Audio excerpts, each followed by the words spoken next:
ايوه فعلا انا اذيت عمار البيت وابتدوا يسرقوا حاجات من حاجتي وانا معرفش، وبصراحة كمان كانوا بيسرقوا فلوسي. ده اللي قاله احدى الشباب اللي كان راح شقة جديدة وهو عايش فيها لوحده. كان بيتكلم مع باحثة في المجال دوت وكشفت له عن حاجات مرعبة جدا عن عمار البيت. واللي ما يعرفش عمار البيت هو باختصار هم من الجن اللي بيبقوا موجودين معانا في البيت.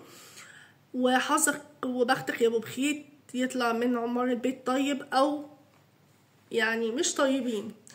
ف بيقول على السريع، وطبعا عايز تشوف التفاصيل كاملة شوفها في الجزء الأولاني، بس هقولك باختصار عشان نكمل بقية الحلقة. إن هو لما اتنقل للشقة دي كان في أوضته وكان نايم، فسمع صوت قوي جدا صحاه من نومه، وكان الصوت من شدة القوة راح بسرعة لقى ان مصدر الصوت هو المطبخ. فلقى ان كل المعالق والشوك والسكاكين اللي كانت على رخامة في علبة كانت مرمية على الأرضية. فطبعا قال يمكن هوا ولا اي حاجة، حطهم تاني ورجعهم مكانهم ورجع ينام تاني. بعد مرور فترة قليلة سمع نفس الصوت ويمكن اشد وفي حاجات بتتكسر. راح لقى في حاجات مكسرة، كل المعالق والشوك والسكاكين والاطباق وكل حاجة اللي كانت على الرخامة مرمية في الأرض.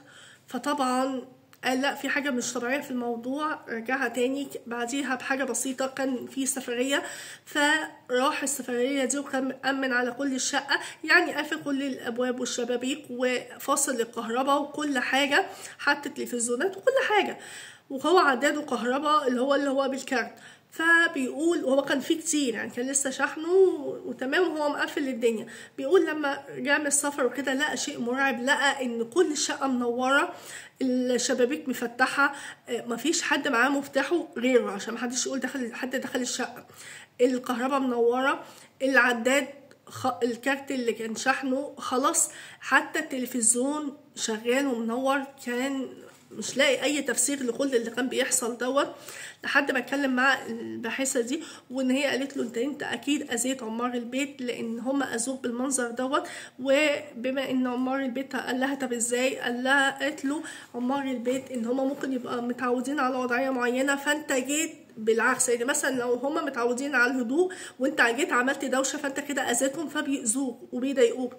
لو انت مثلا متعود على الاغاني والدوشه وجيت على الهدوء فبرضه نفس الوضع، فهم خلاص اتأقلموا على الوضع فانت جيت عكست الوضع. فقال لها فعلا انا متعود على الاغاني الصوت عالي وكده. فقالت له عشان وقالت له ان الحل اللي انت لازم تعودهم ان ده الوضعيه. اهم حاجه وده اللي انا عن نفسي كنت دايما بقوله وبنصحه ليكم، ان انتوا تداوموا على قراءه سوره البقره. ودي كانت نفس النصيحه اللي نصحتها ليه، وقالت له قدر المستطاع ان هي تخليها يوميا تقراها. لان هو حتى بيقول ان انا من خوفي تاني مره لما لقيت الحاجات دي مرميه في الارض انا بقيت اقرا قران وقريت ايه الكرسي وكان خايف ومرعوب، وخصوصا هو لوحده. لو انا والله ما اقعد فينتو ثانيه في الشقه، يعني انا مش عارفه يعني ايه غفلت ونام فيها زي ورجع تاني. فالمهم طبعا ان هو بيقول بيحكي لها بقى التفاصيل. فقالت له وعودهم ان ده الوضع الطبيعي، يعني سواء بقى ان انت الهدوء وده وقدر المستطاع ولع قرآن كتير في الشقة وعودهم على كده، وان ده الوضع الطبيعي يعني. وفي نفس الوقت عشان هما ممكن لما بيتضايقوا منك كتير جدا هما ممكن يوصل لموضوع اعلى والليفل يعلى، ايه ان هما ممكن يخفوا حاجات من الشقه. فالولا بصلها بكل رعب، وفعلا ان حاجه حصل وبص كده حواليه انا رعبني وانا قلت شاف حاجه، وقال لها فعلا في حاجات كانت بتختفي وحاجات ممكن غاليه وممكن فلوس وحاجات قيمه جدا. فقالت له شفت يعني نفس الكلام اللي انا بقوله لك اهو. فانت داوم على قراءه سوره البقره وحصل نفسك باذكار الصباح والمساء، وان انت قدر المستطاع تخلي القرآن كتير في المنزل. ربنا يحفظنا ويحفظكم. انا نصيحتي ليه بص بقى كل حاجه وحصل نفسك كل حاجه، بس ما تقعدش في الشقه، اسمعها مني وخدها نصيحه من اختك. فاتمنى بس بجد احنا كنا دايما نسمع عن عمار البيت وكناش نفهم معنى الجمله، بس كنا بنحس بالرعب اول ما بنسمعها. بس فهمنا قدر المستطاع عنها. ولو عايزيني اقول لكم معلومات كتيرة عن عمار البيت هعملها لكم في حلقة منفصلة ان شاء الله في الايام اللي جاية.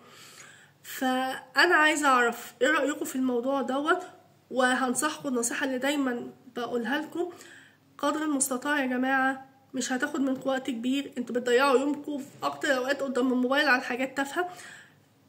يعني عطر فمك بذكر الله وبقراءة القرآن، دوم على قراءة سورة البقرة، هتحصنك وتحميك من أي أذى. صدقوني والله هم بيخافوا منك طول ما انت محصن نفسك وإيمانك قوي، فانت اللي ما تخافش، هم اللي يخافوا منك. وانا عملت فيديو عن كده ان هم بيخافوا من البشر، فانت ما تخافش وقوي إيمانك وداوم على قراءة سورة ياسين، أسفة البقرة. طبعا سورة ياسين قلب القرآن ده جميلة، ولما قرأت له طبعا قلنا كده وانتوا بتقروا يا جماعة. وفي نفس الوقت قل هو الله أحد، وقل أعوذ برب الفلق، وقل أعوذ برب الناس. بجد هتحصن نفسك، هتحمي نفسك من أي حاجة. واستعينوا بذكر الله دايما، حصنوا أنفسكم من الجن والحاجات دي بكلمات ربنا. ده أحسن حاجة وأحسن حماية ليكم في الدنيا دي كلها. ربنا يحفظنا ويحفظكم جميعا من أي أذى. سلام.